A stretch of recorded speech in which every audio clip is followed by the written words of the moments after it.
קראת לתוכניתנו לא חכם דיו.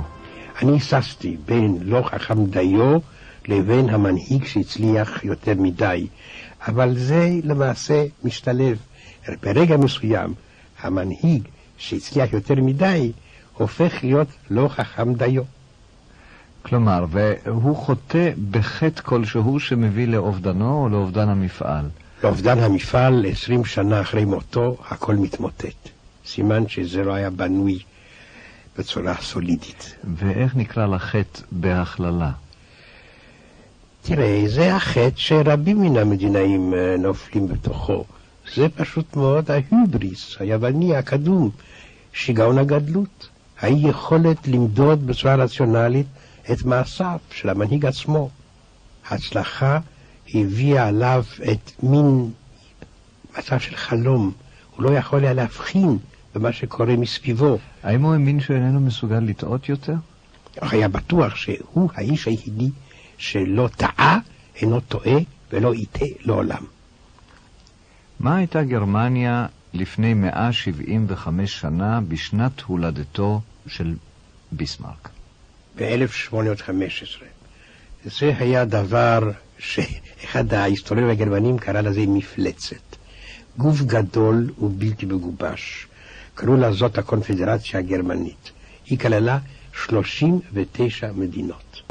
ביסמרק עצמו, שהוא היה מרזב מאוד את אמו.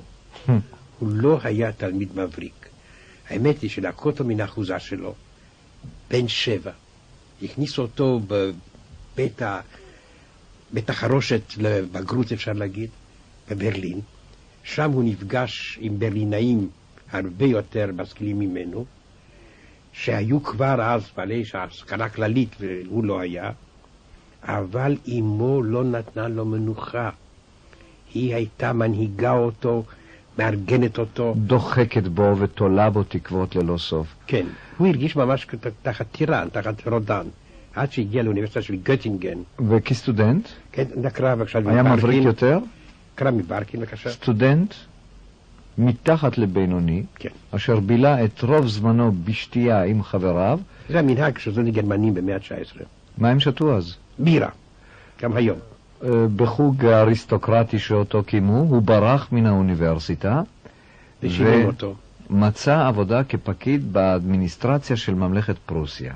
הוא היה מבחינה פוליטית שייך לאגף הימיני ביותר של החיים הציבוריים. הוא היה אפילו יותר שמרני מן היונקרים האחרים. הודות לזה הוא נבחר לפרלמנט המאוד לא דמוקרטי של פרוסיה של 1847.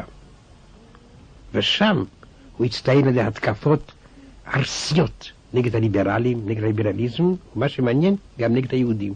הוא התנגד להענקת שוויון אזרחי ליהודים בפרוסיה. מכיוון שאנחנו בתקופה של בחירות, כאן ושם, איך נבחר אז ב-1847 לפרלמנט צעיר שאפתן בגרמניה המוזרה שתיארת? פרוסיה. עדיין גרמניה לא קיימת. קונפדרציה מעורפלת. כן. פשוט מאוד. הוא ידע לדבר. היונקרים האחרים לא היו מסוגלים לנאום נאומים. הוא היה אחוז פסיה נגד כל מה שמתקדם. אחוז פסיה זה אחוז תאווה. תאווה, כן, פוליטית. הוא שנא כל מה שדמוקרטי, כל מה שליברלי, כל מה ששמאלי. כלומר, הוא מבקש לעצמו בשלטים קהל, לכיכר? לא, אתה יודע, חיי אצילים, יוצאים לציד, יוצאים לפיקניקים, שותים בירה, שותים שנאפס, ואז פתאום אומרים, היונקרים האחרים, האצילים האחרים, ביסמרק זה, יש לו פה, אולי נשלח אותו לפרלמנט. עכשיו, הפרלמנט הזה מקבל רק אנשים מאוד עשירים או מאוד אריסטוקרטים. זה בכלל לא פרלמנט ליברלי. וזה הפרלמנט שמחוקק את חוקי המיסים. של פרוסיה. של פרוסיה. כן. וחוקי המלחמה והשלום של פרוסיה. של פרוסיה, כן. ומי בראש המדינה? המלך פרידריך וילהלם הרביעי. ביסמרק עשה רושם רב על המלך, והוא קידם אותו, כפי שאמרתי, ומתחילה קריירה דיפלומטית ופוליטית. ואז, ב-1854, כשהוא בן 39, פתאום השקפת העולם שלו, הפוליטית, זה מאוחר מאוד בקריירה שלו, הוולטאנשאונג שלו. מה זה וולטאנשאונג? השקפת העולם, כן, פוליטית. כן. מתחילה להתגבש. קרא בבקשה. אנחנו לא נקשור את אוניית המלחמה הפרוסית, המודרנית ורבת העוצמה, לאונייתה הישנה של אוסטריה, שכולה אכולת תולעים. אז כן מוכרחים לעשות שני דברים, אומר ביסמרק למלך החדש וילהלם הראשון, האח של המלך שאיבד את שכלו. שכלו, כן. כן. מה אנחנו נעשה? אנחנו נסלק את אוסטריה מן הקונפדרציה הגרמנית, ונעשה מן הקונפדרציה הגרמנית מדינה גדולה וחשובה. וזה, אני חושב, השנה המכרעת זה 1862, כי המלך החדש וילהלם הראשון מבקש מביסמרק להרכיב ממשלה. ביסמרק שומר לעצמו ראשות הממשלה ומשרד החוץ. ואז בא הנאום המפורסם המגלה לעולם מיהו ביסמרק החדש.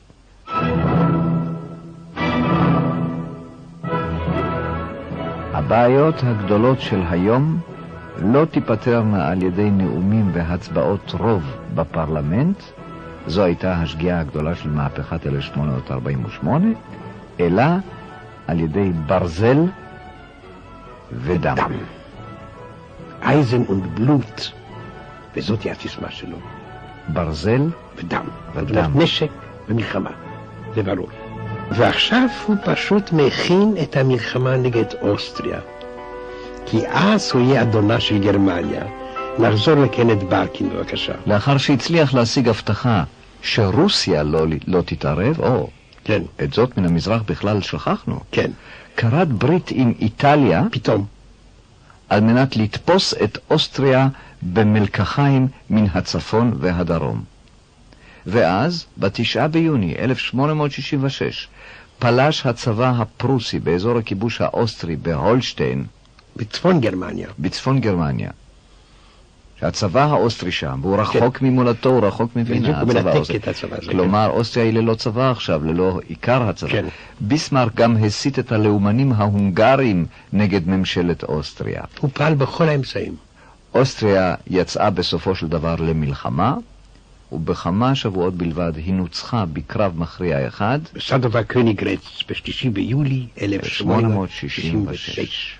מדוע אתה לא קורא לזה מלחמת אחים? כי הם לא ראו באוסטרים אחים. הם ראו באוסטרים אוסטרים. אבל הם היו בקונפדרציה הגרמנית. הוא לא רוצה קונפדרציה. הוא רוצה לזרוק את אוסטריה ולהקים מדינה אחדותית גרמנית פעם או יותר. עכשיו הכל ברור. כן. דרך אגב, בשר המלחמה, ביסמרק לא הסתכל מקרוב לאן הצבא הפרוסי פולש, אבל הוא סיפח את ממלכת הנובר, מדינה עצמאית. הוא סיפח מדינת נסאו עצמאית. הוא סיפח את העיר החופשית העצמאית פרנקפורט על המיין. והוא הדביק את שני המגזרים המופרדים של אוסטריה. במשך 4 שבועות מפת אירופה השתנתה לחלוטין. אבל הדיפלומטיה של ביסמרק לא הייתה רק העיסוק האלים היחידי שלו. קרא בבקשה מקרנקשו. אחרי ניצחונו על אוסטריה דאג ביסמרק לא להשפיל אותה. כן, כאן הוא באמת מדעני גדול. כי הוא היה זקוק לקבלת ברית נגד צרפת. הוא מנסה עתה ללכד את כל שכבות העם לראות את המלחמה הבאה. כן, נגד צרפת. נגד צרפת. אפילו דוקטור קרל מרקס מלונדון הוזמן לערוך את המדור הכלכלי של עיתונו של ביסמרק. כן, הוא סירב. מרקס סירב. מדוע הוא רוצה לפלוש לצרפת? הוא מבין שבלי מפלה רצינית לצרפת, גרמניה העתידה שהוא רוצה להקים לא תוכל להיות המדינה ההגמונית באירופה. בדיוק. והגרמנים הולכים בעקבותיו? כן. פתאום הם רואים, הרי הם חלמו על אחדות, הם לא ידעו איך לעשות את זאת. פתאום הנה אדם קם ומאחד את גרמניה, מתחיל לאחד את גרמניה. הוא גם מתחיל להגדיל אותה. להגדיל אותה וגם לדכא אותה וגם לספח אותה. כן. הכל הולך יחד. קרא בבקשה קטע שלפי דעתי הוא קרדינלי מספרו של אדוארד קרנקשו, בעמוד 233, ואני מבקש מן המאזינים להרהר בדיוק על משמעות הדברים הללו. הדבר הקשה ביותר עבור הגרמנים הוא להבין שביסמרק לא אחד מהם. בכל מובן אפשרי. הוא ישות אחרת. הוא ביסמרק. בדיוק. לא היה אכפת לו מן העם הפרוסי או מן העם הגרמני. הוא ראה את עצמו כאדם המנהל את פרוסיה בשמו של מלך פרוסיה, והוא ינהל את צפון גרמניה בצורה כזו שכוחו ועוצמתו יהיו בה עוד יותר מוחלטים משהיה בפרוסיה גופה. כלומר, הוא עכשיו שליט בפרוסיה תחת חסות המלך נניח, אבל בחלקים שהוא סיפח הוא שליט יחיד. הוא מכתיב כל מה שהוא רוצה. הבעיות הכספיות שלו היו עכשיו בידי גרשון בלייכרולדר, הבנקאי היהודי, שלא רק היה בנקאי, אתה זוכר, הוא היה נגד זכויות ליהודים, ועכשיו הוא בעד זכויות ליהודים, תחת השפעתו של גרשון. אני חיכיתי לקטע הזה בתוכניתנו. וגרשון, לא רק שהוא מנהל את החשבונות שלו בבנק, שהם עדיין די קטנים, אלא הוא מלמד אותו מה זה פיננס. כלכלה. כלכלה, משק כספים, חובות המדינה, תקציב. הוא היה רואה חשבון או היה... הוא היה בנקאי. בנקאי. אבל הם שם המשפחה שוב? גרשון בלייכרולדר. הם היו חברים טובים מאוד. למה לא לביסמרק קשרים עם היהודי הזה דווקא? זה עניין מאוד אופייני ליהדות ברלין. אביו של היהודי הזה פתח ב-1803 מן מפעל פיס פרטי בבירת פרוסיה, בברלין. הבן גרשון נולד 7 שנים אחרי ביסמרק. הוא התעניין קודם כל כבנקאי בהלוואות לבוני הרכבות בפרוסיה. וכך הוא הגיע במגע עם ביסמרק, שניצל את ידיעתו הפיננסית גם כדי להכין את התוכניות הפוליטיות שלו. ביסמרק הסתיר את קשריו עם איש הכספים היהודי? או לא. הוא אהב להרגיז את היונקרים הפרוסים, דווקא על ידי הפגנת הקשרים שלו עם היהודי. ודרך אגב, אחרי שהשיגו את הניצחון על צרפת, ב-1872 הוא העלה את הבנקאי היהודי לדרגת אציל פרוסי, ומעכשיו והלאה הוא יקרא הר גרשון בן שמואל פון בלייכרולדר. מתגלה עכשיו מה שהוא המתין שזה יתגלה, הסיבה לרדת על צרפת. זה בעיית המעמדות של נסיך הואנצולרן על כס המלוכה של מדריד. זה הולך ומסתבך יותר מדי. זה לא מסתבך, הקוראים יודעים טוב מאוד. יש ספרד, יש צרפת, יש גרמניה. עכשיו, הספרדים שלא מסוגלים למלוך על עצמם, אין להם מלך.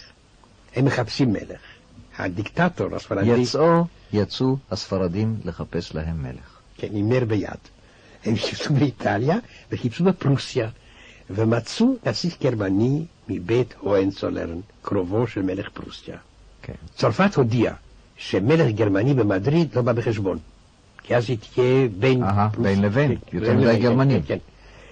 ביסמרק זייף אז את המברק המפורסם של אמס, כדי ליצור רושם שהמלך הפרוסי השפיל את השגריר הצרפתי, מה שלא היה אמת. הצרפתים נפלו בפח. כאשר ביסמרק קיבל את המברק, שהכל בסדר, הכל בסדר, הוא אמר, זה אבוד, אם הכל בסדר לא תהיה מלחמה.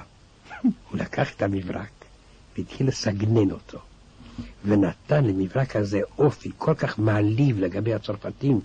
הוא כתב לו למשל, מלך פרוסיה שלח את המשרת שלו להגיד לשגריר שאין מה לדבר איתו. זה מעליב אותו. ואז כשבפריס הטקסט המזויף פורסם, הם האמינו לטקסט המזויף כי הוא יותר דרמטי, וזעקו לגר, המלחמה. וכך פרצה המלחמה. הם ניצחו במלחמה, הם כבשו, הם הכניעו את צרפת? הם הכניעו את צרפת, מהר מאוד. פעם צריך לדבר על הפעולה השלישי, שאחד המדינאים הפחות מוצלחים שאפשר למצוא בהיסטוריה. עכשיו הוא רצה להבטיח את הגבול המערבי של גרמניה. אם כי הרמטכ"ל רצה להרוס את צרפת, הוא לא רצה להרוס את צרפת, הוא רצה רק להבטיח את הגבול. וכאן אנחנו מגיעים לראשית שקיעותיו. קרא בבקשה את קרנקשו. ביסמרק לא רצה לספח שטחים מצרפת. שטחים או צעד אשר יאפשר מלחמה נוספת. כפי שהתבטא אז, מספיקות לו 2 ערים, סטרסבורג ומץ. כן. לספח את מחוז אלזס זה רעיון שרק פרופסורים חושבים עליו. אני מצטער על הביטוי הזה.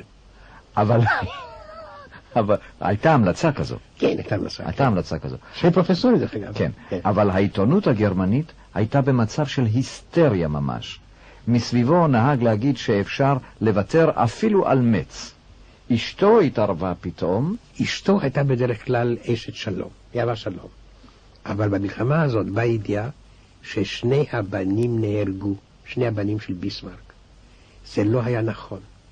אבל האישה, עם הבנים, כן. קיבלה את הידיעה על מותם, לפני שקיבלה את ההכחשה. הם נפצעו, הם נשארו בחיים. ואז הפחד שלה היה כל כך גדול, שהיא דרשה מביסמרק נקמה וכיבוש וסיפוח ואכזריות. כן, היא כן. כתבה שזה מגעיל שחיילים צרפתיים פצועים יטופלו בבתי חולים גרמניים צבאיים. צריך לתת להם למות. היא גם הציעה שפריס זו סדום המטורפת תישרף עד היסוד. כן. המלחין הלאומי ריכרד וגנר הצהיר שפריס היא פילגש העולם והיא חייבת ליפול טרף ללהבות. דרך אגב, אותו מלחין וגנר שההמונים בפריס הריעו לאופרות שלו. ביסמרק חשב בראשית השלב הזה של ההיסטריה המלחמתית שאלה הם דברים של טירוף. אבל לאט לאט הוא חש שיש קשר נגדו. חושבים שהוא רכרוכי. הוא לא רוצה לספח מצרפת שטחים. הוא חוזר אולי על האיום שלו בסדובה, באוסטריה, שהוא יתאבד. רוצים לסלק אותו. לפעמים הוא לא פרוסי אמיתי. כשצרפת נמצאת תחת ידינו, אנחנו נוותר על שטחים. הגנרלים רצו להרוס את פריס. והוא חשב גם שהקיסרית צולט אותו, אוגוסטה, אשתו של ימי הראשון. והוא חשב גם שאשתו של יורש העצר, הוא היה מניה של רדיפה הייתה לו. ואז הוא הגיע למסקנה שחייבים לספח. לעשות משהו. משהו, כדי להראות שאנחנו פרוסים אמיתיים, ומנהיג שאיננו מפחד מרכילות ומלחצים. הוכרזה האימפריה הגרמנית השנייה, היכן?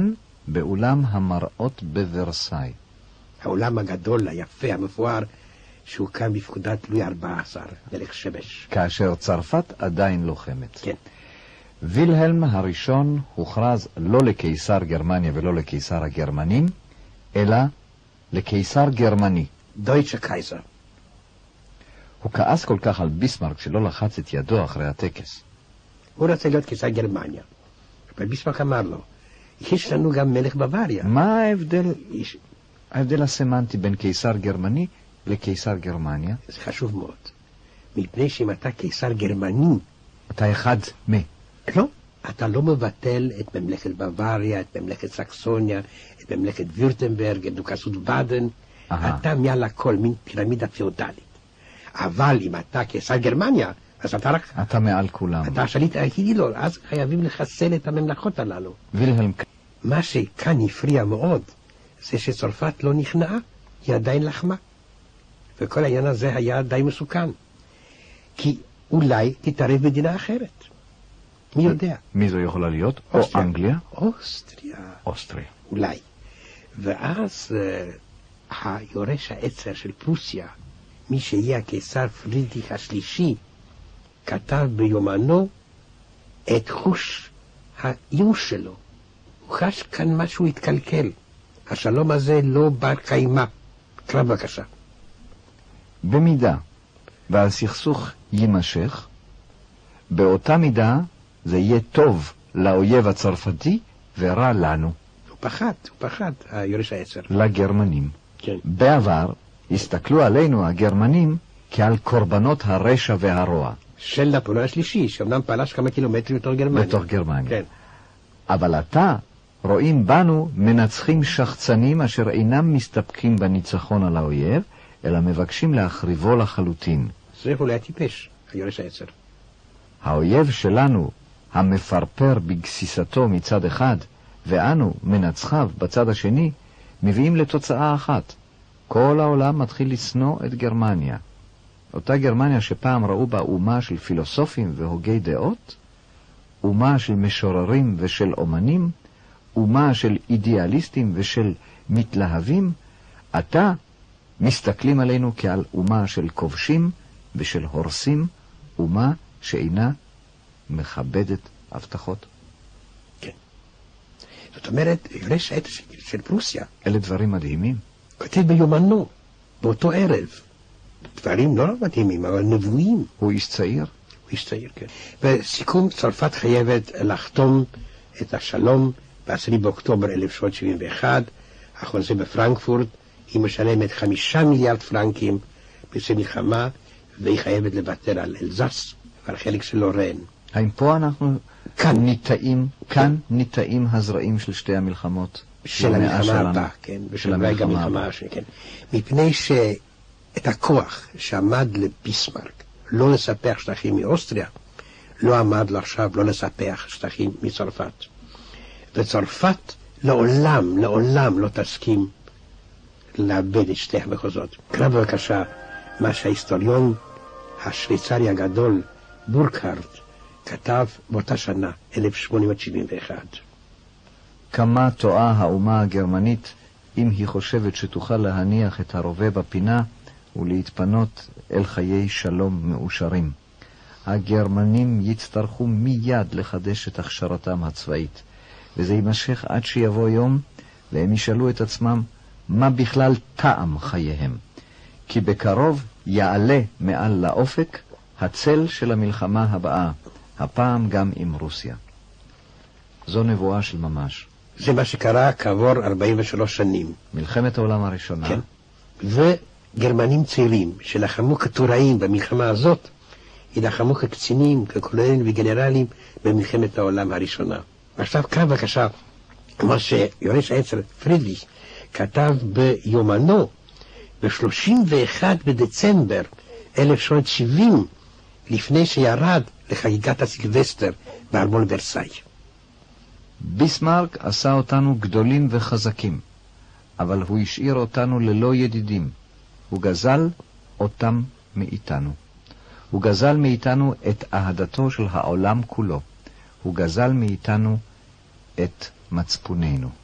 זה באמת ג'נטלמן בריטי מדבר, זה מה שאשתו רצתה שהוא יהיה. כך הוא מתנהג כרגע. ביסמרק ראה את זה אחרת. הוא הלחים אימפריה חדשה. הלחים ממש כאילו הוא ברזלן, הוא נפח.